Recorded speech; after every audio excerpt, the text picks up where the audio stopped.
The Tao of Self-Confidence, Episode 115. Welcome to the Tao of Self-Confidence, where I share stories of real women producing extraordinary results by finding their inner journey to self-confidence 5 days a week. Get your free audiobook at our website at thetaoofselfconfidence.com. Well, hello, friend. Welcome to the Tao of Self-Confidence, where I share stories of amazing women who have discovered their inner journey to self-confidence. I'm your host today, Sheena Yap-Chan.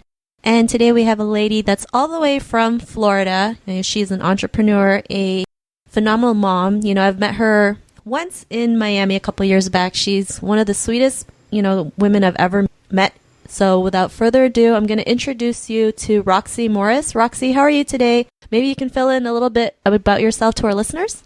So my name is Roxy Morris. Like she said, I'm a mom. I am currently working on several businesses at a time, but one of my most exciting ones is I actually wrote a book, which is helping moms to kind of find their place after becoming a mom and find their, business and create a business while still being a full-time mom. And I also have a company with my husband that's about animation and 2D character design. And that's pretty awesome. We love doing that together. So he gets to be creative and I get to be kind of the brain. That's awesome. That's great that you guys can work together. So what would be your cultural background? I'm Puerto Rican. Okay, cool. Thanks for sharing that. And, Roxy, what would be your favorite self-confidence quote? It's actually one, I hope it's okay that I quote the Bible, but it's from the Bible.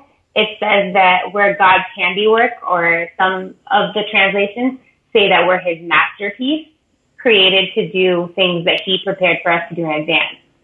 I just live by that because, it can get very overwhelming when you're trying to do something awesome and you can quickly think of everything that you should be doing that you're not doing at the moment because you're taking a break to breathe. And then you just got to remember, you're created to do these things. You'll be okay. It's going to work out. I love it. And, it's true. We can create, right? Sometimes we just have these blocks in our head that stops us, right? And it's just all... It's all in our head. We can really create anything we want. It's funny. I have a calendar with quotes too. And today's quote was create every day. Nice. So, we're in the same wave. Yeah. So totally, it's just a nice reminder. So thanks for sharing that. And in your own words, how would you define self-confidence? I think self-confidence is about knowing who you are outside of who you're told to be. And especially the world we live in, there's so much technology, there's so much, this is the song you should be listening to, the movie you should be watching, the things you should be thinking according to those songs and movies that you're watching. So I think that when you're self-confident, you can take yourself apart from all of that and really define on your own who you are through that way. And because of that, you kind of have your own sense of self, and that creates your confidence. I love it. And, and what you mentioned, society and media, it's just crazy that, they set up this standard that's not even, attainable. Well, it's fake, right? Especially when we see when we see models on a magazine and they're altered to the T where you don't even recognize who they are, right? Yeah. And it gives that false, notion thinking we have to look like that. So thanks for sharing that. And, what was your life like before your discovery of self-confidence? It's actually really funny because I actually never thought about it until, I knew this question. And I actually went through a point in my life that was just full on depression. Right out of high school, when you're going to college and you're kind of discovering more about yourself when you're in college because you're in all these situations you've never been in before, right?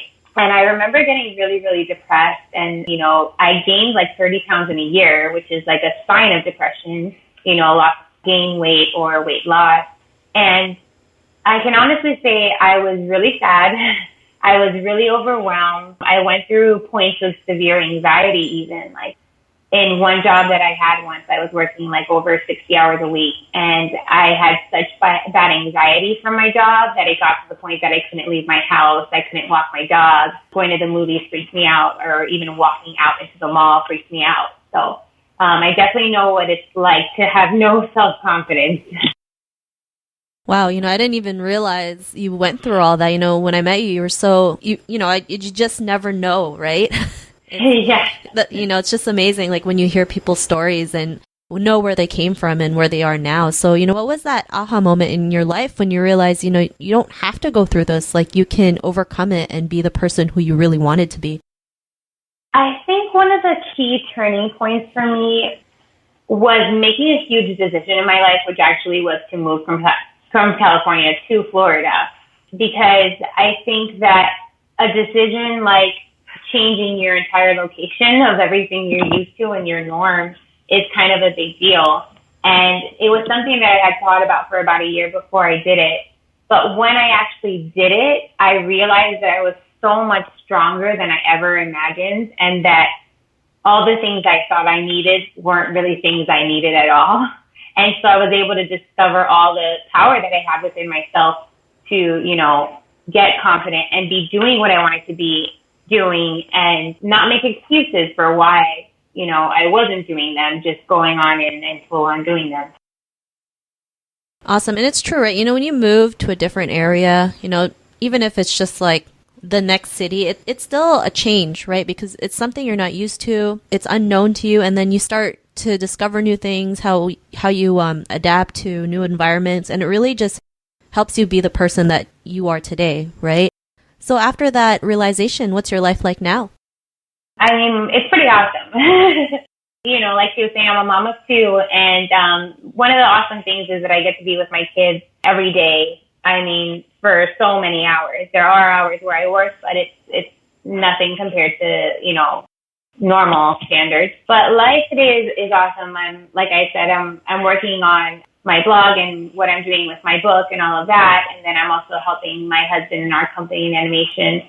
And what's been amazing is that I've been able to see, if you want to call God or the universe or your energy, whatever you want to call it, I've been able to just see the transformation in myself just because of my thoughts and because of the way that the people I've allowed in my circle, I think have been a big influence on everything that's happened. So just kind of like being around the right people gets you in the right mind state, which lets you be yourself and lets you become confident and lets you know that it's okay to be you. You don't have to pretend that you are, like I don't like pop culture music. I don't have to pretend that I know the song on the radio. I don't. Like, I'm never going to know the song on the radio right now in my life. So, it's being comfortable with that. Like, I learned about the whip 5 months after it came out from my friend's mom who's in her 60s. And so, it's being okay with that. Being okay that to the normal standards, you're not cool, but to yourself, you're cool. And people can see that confidence and project it to everyone. And that makes it great. I love it. And, it's funny that you mentioned that because a couple years back when they announced the new Pope, I had no idea either. And, it's fun. I love people's reactions when they're like, what's wrong with you? Don't you read the news? It's like, no, I don't. I mean, if I wanted to find something out, there's always someone out there who's going to tell me something, right? Because, it was just up in a conversation and they're like, the new Pope. And I'm like, there's a new Pope? She's like, don't you, things like that. And I'm okay with that, right? Not that I don't care about it. It's just, there's more things to think about, helping women out there be able to get out of their comfort zone and build their self-confidence. This is what I love doing. So, the other stuff doesn't really matter to me. And I can always pick up that information whenever I want to. So I love that you mentioned that part where you're like, you don't know what song's on the radio. Yeah, and I mean, it is things you can always, learn. You can always go on CNN and see what's happening in the world if you really wanted to know. But at the end of the day, most of what's happening is not going to empower you because if we're honest, most of the news and the media is very negative. So it's not going to help you in any personal sense, and it's probably not going to affect you directly in very many ways. Yeah, I totally agree. So Roxy, if our listeners, they're listening to your episode, they're inspired to do their own thing and, they're in their own journey of self-confidence, what would be that one tip you would give to them? I would say get around people who make you feel like you can do anything. Get around people who believe in miracles. Get around people who believe in amazing things happening and that believe that those things are available to everyone who asks for them, because those kind of people are people who are going to love watching you succeed and push you to succeed. Whereas when you're around, other kind of people, there's other things that come in like envy or jealousy and stuff where people only want you to succeed a certain amount. But when you're around that crowd of people who's kind of in that state of mind of believing that you can do it and everything is possible, then you don't even have to worry about any kind of negative reaction because you're not around those people. You're not around your critics. You're actually around people who are rooting for you. I love it. And it's so true. Who you surround yourself with can really affect, your confidence, right?